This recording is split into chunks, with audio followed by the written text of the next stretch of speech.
Hello students, welcome to online English class. आज की class में हम पढ़ने वाले हैं बिजनेस लेटर के बारे में। बिजनेस लेटर में भी हम मेनली जो मेकिंग इंक्वायरी कंडीशन है उसी पर बात करेंगे। प्रीवियस क्लास में जैसे मैंने कुछ इंपॉर्टेंट पॉइंट्स आपको बताए थे कि अगर मेकिंग इंक्वायरी की कंडीशन पे आप कोई भी बिजनेस लेटर लिखते हैं तो उसमें क्या क्या पॉइंट इंक्लूड होने चाहिए। तो आज हम उन्हीं पॉइंट्स को फॉलो करते हुए मेनली एक क्वेश्चन को रीड आउट करेंगे, उसके बाद हम जज करेंगे कि कंडीशन क्या है और उसके बाद हम उसको लिखना स्टार्ट करेंगे। तो जैसा आप देख पा रहे हैं कि क्वेश्चन लिखा हुआ है, उस क्वेश्चन को आपको अच्छे से रीड आउट करना है और रीड आउट करने के बाद फिर आप उसको कैसे स्टार्ट करेंगे, उसकी लैंग्वेज क्या होनी चाहिए, उसकी वर्ड लिमिट क्या होनी चाहिए, वो सब बातें हम डिस्कस करेंगे। तो जैसा प्रीवियस क्लास में मैंने आपको बताया कि ये बिजनेस लेटर जो है वो 7 मार्क्स का एक इम्पोर्टेंट टॉपिक है क्लास 11th और 12th स्टैंडर्ड पे। तो 12th क्लास में मेनली मेकिंग इंक्वायरी से रिलेटेड काफ़ी बार क्वेश्चंस पूछे भी गए हैं और फ्यूचर में भी एग्जाम्स में इसकी पॉसिबिलिटीज़ काफ़ी ज़्यादा है। तो आप ध्यान से सबसे पहले क्वेश्चन को रीड आउट करें, उसके बाद आप उसके पैटर्न को फॉलो करेंगे। तो जैसा आप देख पा रहे हैं कि क्वेश्चन लिखा है और उस क्वेश्चन में कंडीशन रखी है, यू आर सतीश मेहरा, आप सतीश मेहरा हैं, the sports secretary of NK public school Jaipur, कि आप जयपुर की किसी NK पब्लिक स्कूल के एक स्पोर्ट्स सेक्रेटरी है। यानी ये डिजिग्नेशन दे रखी है यहाँ पर स्पोर्ट्स सेक्रेटरी के तौर पर सतीश मेहरा की। और सतीश मेहरा कौन है? NK स्कूल के एक स्पोर्ट्स सेक्रेटरी हैं। कंडीशन ये दे दी कि राइट ए लेटर, आपको एक लेटर लिखना है to the manager of Gupta sports centre. कोई गुप्ता स्पोर्ट्स सेंटर एक फॉर्म है, उस फॉर्म के मैनेजर को आपको क्या लिखना है? लेटर लिखना है, जो कहाँ का है?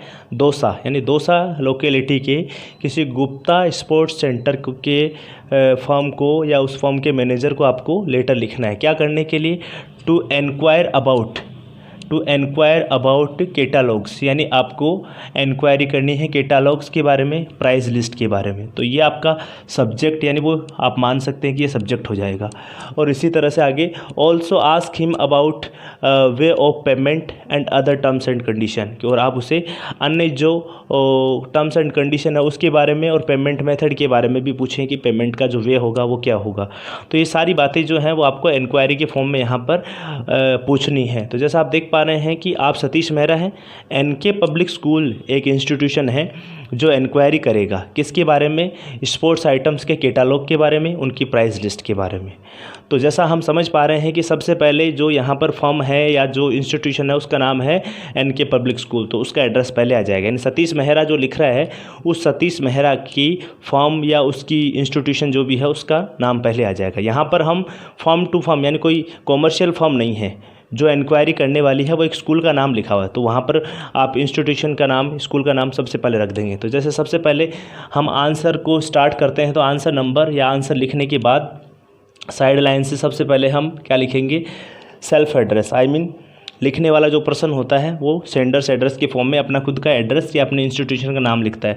तो नॉर्मली जॉब एप्लीकेशन में या जो ऑफिशियल लेटर्स होते हैं वहाँ हम रेजिडेंशियल एड्रेस लिख देते हैं, यहाँ हम अपना इंस्टीट्यूशन का या फर्म का एड्रेस लिखेंगे। तो जैसा हमें समझ में आ रहा है कि स्पोर्ट्स सेक्रेटरी है NK पब्लिक स्कूल के, तो सबसे पहले NK पब्लिक स्कूल के जो सतीश मेहरा हैं वो अपना यहाँ पर इंस्टीट्यूशन का नाम लिखेंगे। तो जैसा आप देख पा रहे हैं साइड लाइन के बिल्कुल पास NK पब्लिक स्कूल।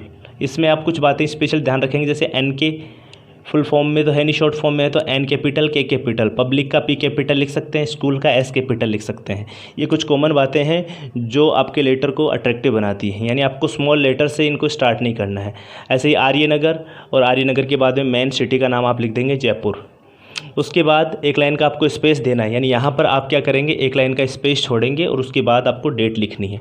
डेट लिखने के बाद जैसा आप देख पा रहे हैं कि यहाँ पर आप सामने वाली जो फर्म है, रिसीवर्स जो डेजिग्नेशन है, रिसीवर्स जो एड्रेस है, वो डेजिग्नेशन और एड्रेस आपको लिखना है। तो जैसा आप देख रहे हैं, लिखना किसको था? The manager of Gupta sports centre, यानी सामने वाली फर्म है गुप्ता स्पोर्ट्स सेंटर। तो आप क्या करेंगे? द मैनेजर और उसके बाद में गुप्ता स्पोर्ट्स सेंटर जो लिखा है उसको आप लिख देंगे। तो यहाँ पर जैसे गुप्ता स्पोर्ट्स सेंटर से पहले मैंने MS लगाया है। MS की फॉर्म जैसे मैंने आपको लास्ट टाइम बताई थी कि मेसर्स जो वर्ड होता है इंस्टीट्यूशन के नाम से पहले जो यूज़ करते हैं, उस मेसर्स की ही शॉर्ट फॉर्म MS है। तो किसी इंस्टीट्यूशन के या फॉर्म के नाम से पहले आप ये लगा देंगे। तो the manager messrs Gupta sports centre, इसमें भी आप गुप्ता का G कैपिटल लिख देंगे, मेसर्स में M कैपिटल लिख देंगे, स्पोर्ट्स का S कैपिटल हो जाएगा, सेंटर का C कैपिटल हो जाएगा। उसके बाद मेन लोकेलिटी पे आएंगे तो मेन लोकेलिटी यहाँ पर जैसा आप देख रहे हैं दोशा लिख देंगे जैसा क्वेश्चन में दिया हुआ है। तो हमें समझ में आ रहा है कि जो इंक्वायरी करेगी वो फर्म है जयपुर की, आई मीन कोई इंस्टीट्यूशन है जयपुर का, और वो किसको लिख रहा है, किसी दोसा के गुप्ता स्पोर्ट्स सेंटर के मैनेजर को लिख रहा है। तो ये तो हुई बात एड्रेस की, ये हो गया सेंडर्स एड्रेस और ये हो गया आपका रिसीवर्स एड्रेस। दोनों में के बीच में अगर देखें तो डेट लिखिए और डेट के ऊपर और नीचे इन दोनों जगह आपको एक एक लाइन का स्पेस देना है ताकि वो कंजस्टेड नहीं लगे और दिखने में भी आपका लेटर जो है वो अट्रैक्टिव हो। अब बात आती है मेन सब्जेक्ट की। तो सब्जेक्ट के लिए भी आप पहले तो रिसीवर्स एड्रेस कंप्लीट होने के बाद एक लाइन यहाँ स्पेस छोड़ेंगे, यहाँ पर आपको एक लाइन स्पेस छोड़नी है, आप ऐसे समझ सकते हैं, और सब्जेक्ट के नीचे भी एक लाइन आपको स्पेस छोड़नी है। उसके बाद आप देख रहे हैं कि सब्जेक्ट जो है उसको कैसे लिखें, यानी वो सब्जेक्ट आपका ज़्यादा इम्पोर्टेंट होने के साथ साथ सब्जेक्ट ज़्यादा अट्रैक्टिव हो, ज़्यादा मीनिंगफुल हो, तो उसके लिए आप एक लाइन में सूटेबल एक सब्जेक्ट की लाइन जो है वो लिखेंगे। तो जैसा मैंने यहाँ पे लिखा है enquiry about catalogue of sports item, कि स्पोर्ट्स आइटम के कैटलॉग के बारे में इंक्वायरी करने के लिए। तो आप कह सकते हैं कि inquiry about catalogue of sports item. तो ऑब्वियसली जैसे ये स्पोर्ट्स सेंटर है तो स्पोर्ट्स आइटम ही मिलेंगे, पर फिर भी हम inquiry about catalogue of sports centre इस तरह से, या सॉरी स्पोर्ट्स आइटम्स, ऐसा हम इसका सब्जेक्ट मान लेंगे। अगर कुछ और है क्वेश्चन में, अगर दिया है कि सपोज आपको कैटलॉग नहीं, आपको कोई डिस्काउंट रेट के बारे में या पेमेंट मेथड के बारे में, पेमेंट वे के बारे में जानना है, तो आप वैसे चेंज कर देंगे inquiry about the way of payment या मेथड ऑफ पेमेंट या discount rate on sports item, इस तरह का टाइटल भी हम ये सब्जेक्ट डाल सकते हैं। तो सूटेबल सब्जेक्ट डालने के बाद फिर हम आते हैं मेन कंटेंट पे, मेन बॉडी जो है उस पर। तो जैसा मैंने अभी बताया कि सब्जेक्ट के ऊपर नीचे आपको लाइन छोड़नी है और डेट के ऊपर नीचे आप एक एक लाइन जो छोड़ करके उसको आगे बढ़ाएंगे। अब हम बात करते हैं मेन सैल्यूटेशन वर्ड की। तो जो भी पर्सन है जिसको हम लिख रहे हैं उसके लिए हम सर या मैडम का यूज़ करेंगे, यानी मैडम या सर वर्ड यूज़ करेंगे। तो नॉर्मली जैसे द मैनेजर को लिखा है तो हमने मेल कैंडिडेट मानते हुए यहाँ पर उनके लिए सर यूज़ कर लिया।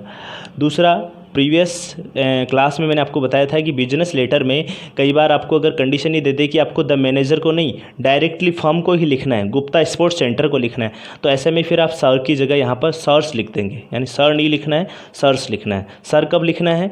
जब आपका यहाँ पर डेजिग्नेशन दी हुई हो, यानी किसी पर्टिकुलर पर्सन को, जैसे प्रोप्राइटर है, डायरेक्टर है, सेल्स मैनेजर है, या फिर कोई और डायरेक्ट मैनेजर है, परचेज मैनेजर है, तो उनकी अगर डेजिग्नेशन दी हुई है तो आपको सर वर्ड यूज़ करना है। सेकंड थिंग, आप सोचें कि आजकल के जितने भी लेटर्स हैं, जैसा आप देखते हैं उनमें पंक्चुएशन मार्क का यूज़ न के बराबर करते हैं, तो आपको सैल्यूटेशन वर्ड के बाद में कहीं पर भी कोई पंक्चुएशन मार्क, कोई कोमा वगैरह का यूज़ नहीं करना है। उसके बाद बात आती है अब बॉडी की। तो बॉडी में जैसा मैंने आपको बताया था कि लैंग्वेज बिल्कुल स्पष्ट होनी चाहिए, लैंग्वेज एकदम क्लियर होनी चाहिए, उसमें कोई कन्फ्यूजन नहीं होना चाहिए, आपका पर्पज़ क्लियर होना चाहिए।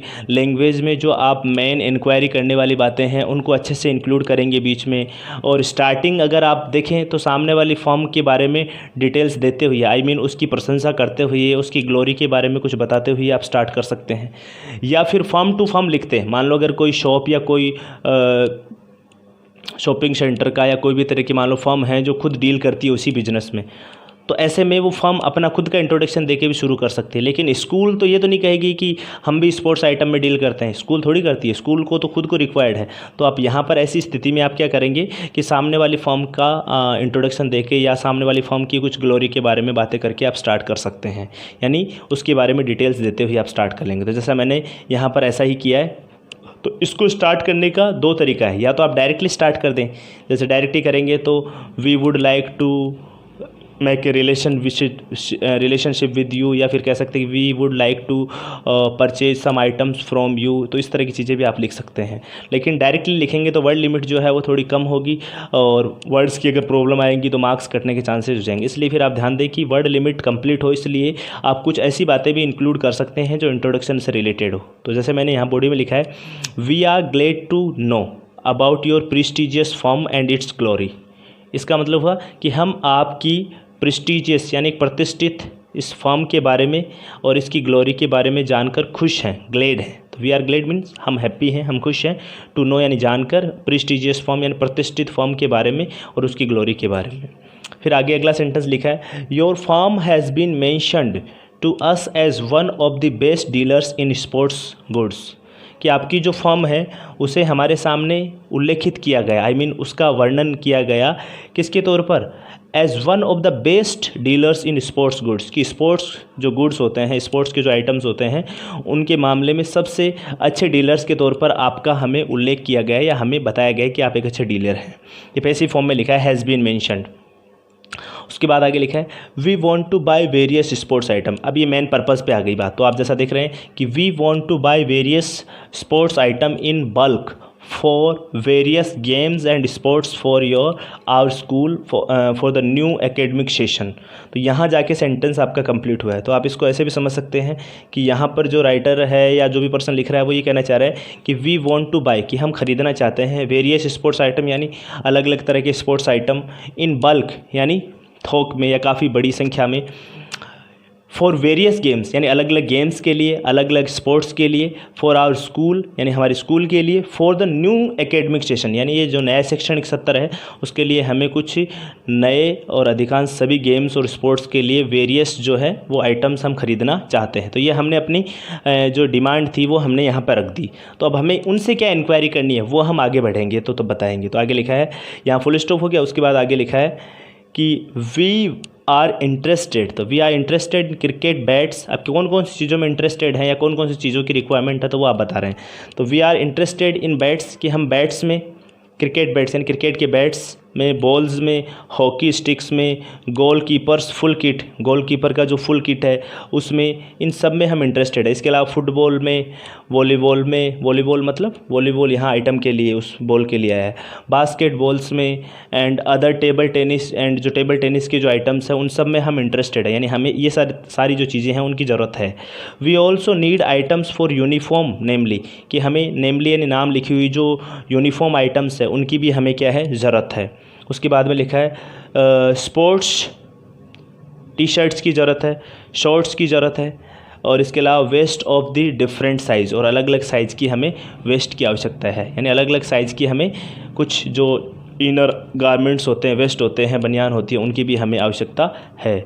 We also need items for uniform namely. तो ये तो हमने अभी पढ़ा कि हमने इसमें हमें यूनिफॉर्म के आइटम्स की और इसके अलावा स्पोर्ट्स टी शर्ट्स की, इनकी रिक्वायरमेंट है।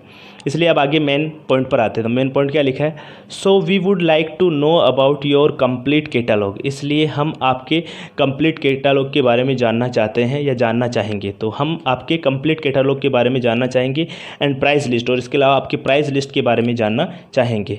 फिर आगे एक अलग सेंटेंस लिखा है, kindly tell us about your other terms and condition and your way of payment, कि कृपया आप हमें अपनी जो अन्य नियम और शर्तें हैं आपकी उनके बारे में बताएं, और इसके अलावा वे ऑफ पेमेंट के बारे में बताएं। आपका पेमेंट का जो तरीका है वो क्या है, कि आप चेक से पेमेंट लेते हैं या कैश लेते हैं या और कोई दूसरा वे है। तो वो सब चीज़ें हम यहाँ पर इंक्वायरी कर चुके हैं। तो जो मेन मुद्दा था वो यही था कि हमें कैटालॉग के बारे में, प्राइस लिस्ट के बारे में जानना है, पेमेंट के मेथड के बारे में और टर्म्स एंड कंडीशन के बारे में जानना है। इन सब के लिए हमने इंक्वायरी यहाँ पर कर ली है। तो ये सब बातें लिख दी।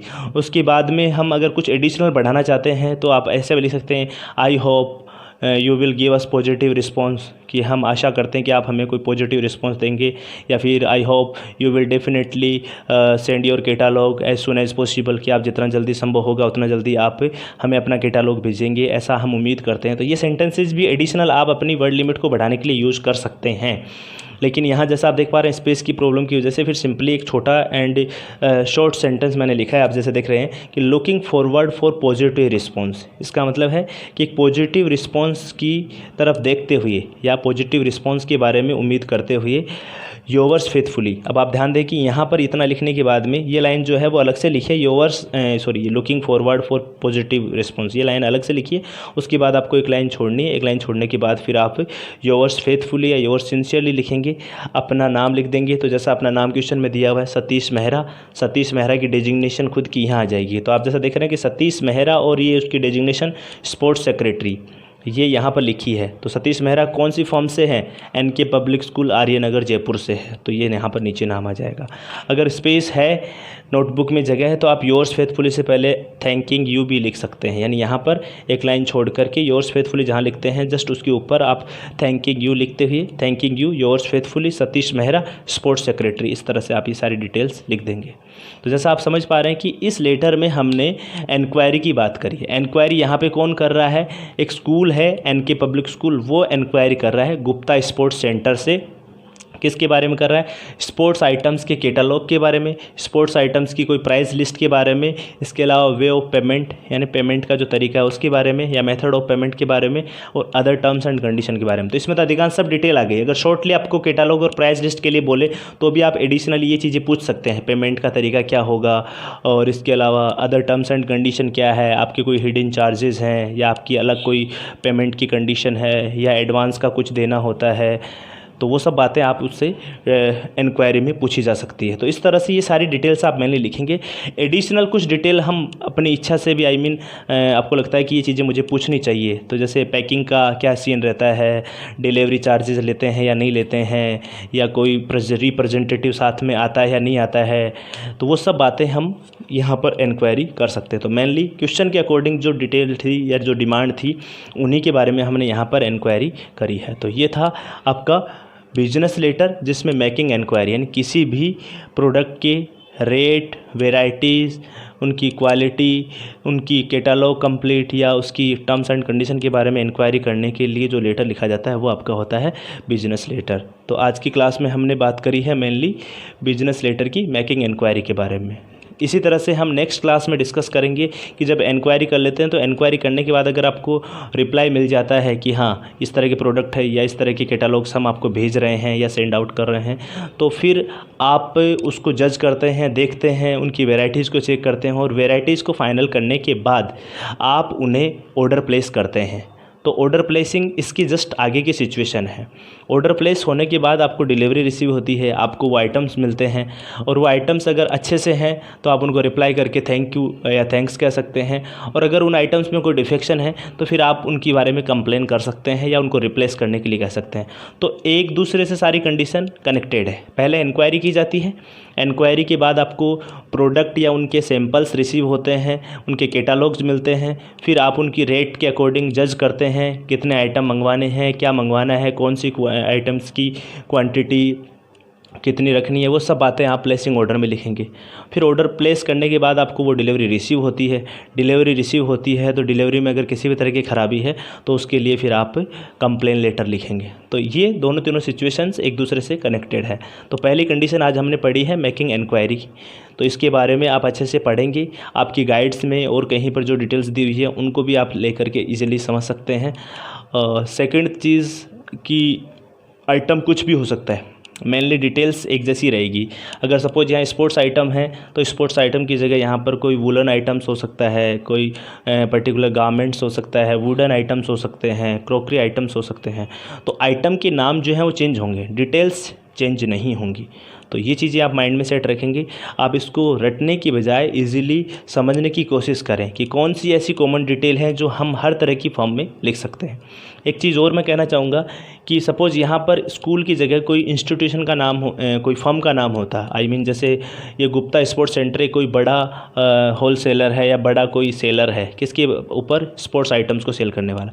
अब मान लो आपकी जयपुर में कोई शॉप है, छोटी शॉप है, और उस शॉप में आप स्पोर्ट्स आइटम सेल करते हैं, लेकिन आपको बड़ी मात्रा में स्पोर्ट्स आइटम मंगवाने हैं सेल आउट करने के लिए। तो सपोज़ आपकी कोई फर्म है यहाँ पर, तो उस फर्म को आप यहाँ पर नाम लिख देंगे। जैसे मान लो अग्रवाल स्पोर्ट्स के नाम से आपकी कोई शॉप है, तो यहाँ अग्रवाल स्पोर्ट्स सबसे पहले आप लिखेंगे।